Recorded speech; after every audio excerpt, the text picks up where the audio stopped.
بسم اللہ الرحمن الرحیم۔ السلام علیکم۔ ہمارے پیارے نبی حضرت محمد صلی اللہ علیہ وآلہ وسلم جو کہ اللہ تعالیٰ کے آخری نبی اور رسول ہیں، آپ صلی اللہ علیہ وآلہ وسلم نے فرمایا، میں نے ایک رات جس طرح سویا ہوا آدمی خواب میں دیکھتا ہے، خواب میں کیا دیکھتے ہیں؟ جیسے ہم عقبہ بن رافع کے گھر میں ہیں اور ہمیں ابن خطاب کی تازہ کھجوریں پیش کی گئیں۔ کس کی؟ ابن خطاب کی تازہ کھجوریں، سبحان اللہ، پیش کی گئیں۔ تو میں نے اس کی یہ تعبیر لی کہ ہمارے لیے دنیا میں رفعت، آخرت میں اچھا انجام ہے اور ہمارا دین انتہائی عمدہ ہے، سبحان اللہ۔ صحیح مسلم۔ اسلام کی بنیاد۔ حضرت عبداللہ بن عمر رضی اللہ تعالی عنہ سے روایت ہے کہ ہمارے پیارے نبی حضرت محمد صلی اللہ علیہ وآلہ وسلم نے فرمایا، اسلام کی بنیاد 5 چیزوں پر قائم کی گئی ہے۔ کتنی؟ 5 چیزوں پر۔ اول، گواہی دینا کہ اللہ کے سوا کوئی معبود نہیں اور بے شک حضرت محمد صلی اللہ علیہ وآلہ وسلم اللہ کے سچے نبی اور رسول ہیں۔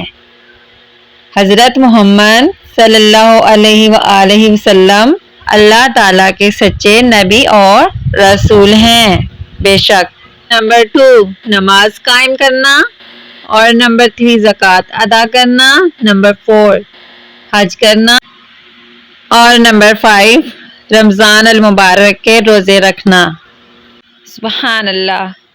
صحیح بخاری۔ سب سے افضل اسلام کون سا ہے؟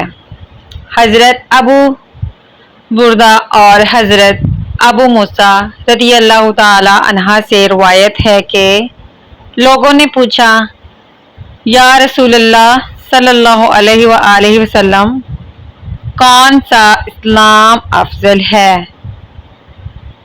تو نبی کریم صلی اللہ علیہ وآلہ وسلم نے فرمایا، وہ اسلام جس کے ماننے والے مسلمانوں کی زبان اور ہاتھ سے سارے مسلمان سلامتی میں رہیں۔